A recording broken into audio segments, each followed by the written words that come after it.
आई अरे अगदी वेळेत आलात बघा. भावनाताई, अगं मला वाटलं होतं तू घरीच येशील. अगं हो, मी घरीच येणार होते, पण अगं सकाळी उठून बरीच प्रचाराची कामं करायची होती ना, ती सगळी पूर्ण केली आणि मग डायरेक्ट. बरं आता आली तर चल मला मदत कर. हो. जानू, अगं भावी नगराध्यक्ष आहे ती, आता आपल्या उद्घाटनाला आली आणि तिला कामाला लावायचं का? हे एकदम करेक्ट बोललाय तू. काय तुमचं सिद्धिराज, वहिनी उगाच माझी मजा काय घेतेस? आणि सिद्धिराज तुम्ही उगाच साथ देताय तिला. जानू तू सांग ग बिंदास मला काम सांग, काय करायचंय? अरे भावना विचारतेस काय? आता आपल्या फॅक्टरीचं उद्घाटन करायचंय आणि काय. हो हो, गुरुजींनी सांगितलंय मुहूर्तावर फीत कापली गेलीच पाहिजे. संपला विषय. तर मग आता श्रीनिवास दळवी यांच्या फॅक्टरीचं आपण उद्घाटन करणार आहोत आणि आता आपण वरदला विनंती करूया की या उद्घाटनाचा मान त्यांनी घ्यावा. चला सगळ्यांनी पटकन या ठिकाणी जमा. चला चला चला पटकन सगळ्यांनी इकडे जमा. या या या या हो काका या या या. अरे वरद कुठे आहे? वरद, अरे कुठेस? लवकर ये. अगं बाई कुठे गेला? अरे कुठे गेला वरद? ए वरद, कुठे गेला हे वरद? अरे कुठे काय वरद? बाहेर ये लवकर.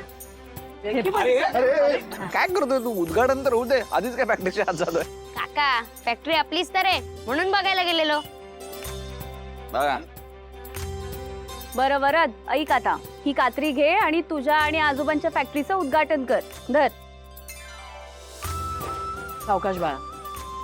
आजोबा कापू? अरे विचारतोस काय? अर्थातच काप. कारण वरद तुझ्या सायन्सच्या प्रोजेक्टमुळे हा शोध लागला आणि आज आपली फॅक्टरी सुरू होते, त्यामुळे फीत तूच कापणार. काप.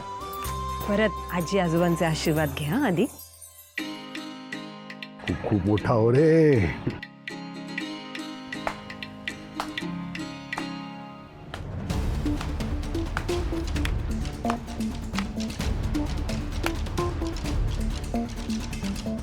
तरी म्हटलं सगळं छान गोड सुरू असताना अजून मिठाचा खडा कसा पडला नाही. मारला संतोषला टोमणा मारला. आता समाधान झालं असेल ना तुमचं, संतोषला टोमणा मारला म्हणून. अगं आई, मला काय हौस नाहीये सगळ्यांच्या आनंदात मिठाचे खडे टाकण्याची, कळलं ना? हा, हे सगळं जे काय घडतंय ना ते माझ्या मुलाच्या प्रयत्नाने घडतंय. तेव्हाच सांगत होतो की हे पेटंट विका आणि पैसे घ्या, सगळ्यांना वाटून घेऊ, पण नाही, तुम्ही ते केलं नाही. काय केलं? त्याच पेटंट स्वतःच्या नावावर केलं आणि आता स्वतःच्या नावे हे सगळं फॅक्टरी काढताय. कशाला वाद घालतोयस रे? गप्प बसला जरा. तू परत परत तोच विषय का काढतोस रे? तुला एकदा सांगितलं ना, वरद आणि यांच्या मेहनतीने मिळवलेलं पेटंट आहे, त्यावर तुझा एक पैसाही हक्क नाहीये. छान. म्हणजे हे सगळे पैसे बाबा लाटणार आणि माझं तोंड बंद करणार. काय आहे, या सगळ्यासाठी वरदने कष्ट घेतलेत आणि वरद माझा मुलगा आहे. मग सगळे पैसे एकट्या बाबांना का मिळणार? तो माझा मुलगा असल्यामुळे त्या पेटंटवर माझाही हक्क आहे. संतोष, आतापर्यंत मी गप्प होतो संतोष, पण तू आता बोलायला भागच पाडलंयस म्हणून सांगतो. नीट ऐक हा. तुझ्या म्हणण्याप्रमाणे वरद तुझा मुलगा आहे, त्यामुळे या पेटंटवर तुझा हक्क आहे, बरोबर आहे. पण मला एक गोष्ट सांग रे, तू कोणाचा मुलगा आहे? माझाच ना. मग तुझ्याच लॉजिक प्रमाणे या पेटंटवर सगळ्यात पहिला हक्क माझा आहे, बरोबर ना? काय केलात ना, स्वार्थी विचार केलात. स्वतःच्या हिमतीवर कधी काही केलंय तुम्ही? हा, साधं घर तरी बांधलंय का? त्या माझ्या मुलाने शोध लावला तर लगेच त्याचं क्रेडिट घेताय. ए, लाज वाटायला हवी तुम्हाला बाबा. हो.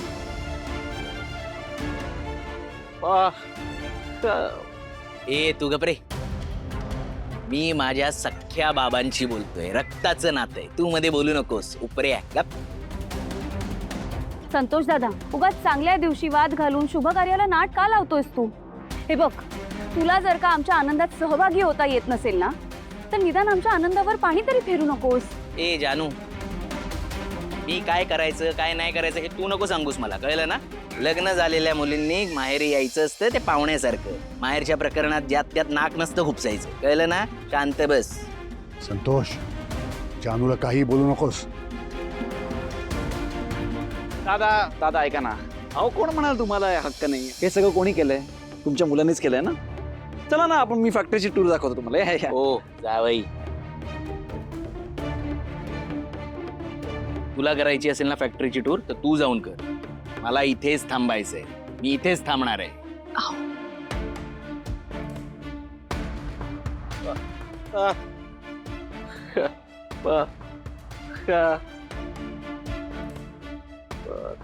ए मी तुझ्याशी बोलतोय का? तू गप्प बस. एक तर बोलता येत नाही, वर जास्त बोलायचे प्रयत्न करतोय.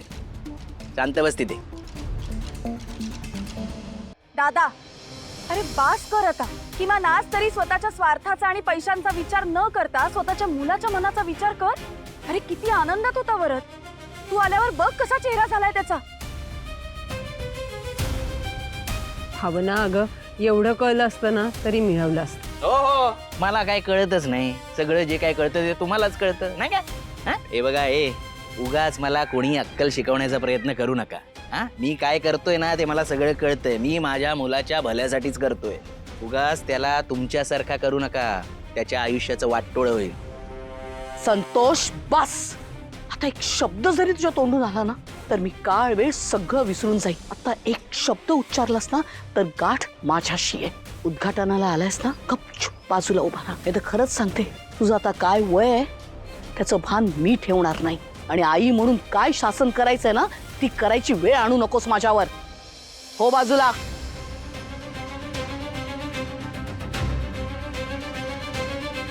लक्ष्मी, तू शांत हो, त्याच्याकडे लक्ष नको देऊस. चला वरद, उद्घाटन करूया. चला फित कापा. चला चला. आजोबा, आजी, खरं तर तुम्ही दोघांनी मला खूप समजून घेतलं. आणि आजोबा, तुम्ही मला गायडन्स दिलात म्हणून मी हा प्रोजेक्ट करू शकलो. आणि आता त्या प्रोजेक्टमुळे खूप लोकांना फायदा होणार आहे. आणि म्हणूनच मला ही फीत तुमच्या दोघांसोबत कापायची आहे. अरे नको. अरे राहू दे रे. आई, माझी पण अशी इच्छा आहे की तुम्ही तिघांनी मिळून ही फीत कापावी. आई, हो बरं वाटेल मला. हो आई बाबा, प्लीज तुम्ही पण या. अहो काका, काका चल ये.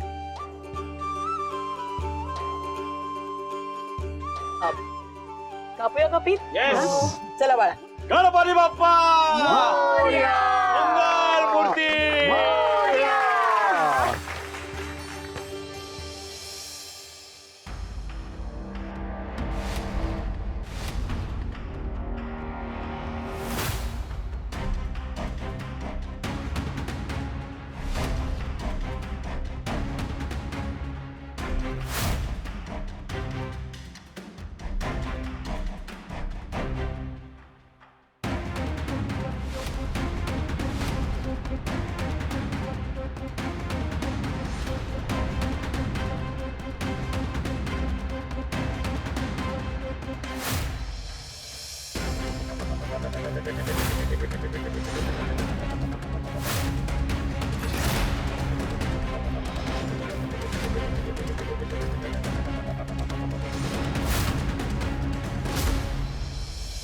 लक्ष्मी, घर कसं छान ठेवलंयस बाई. अगदी तुझ्यासारखंच प्रसन्न.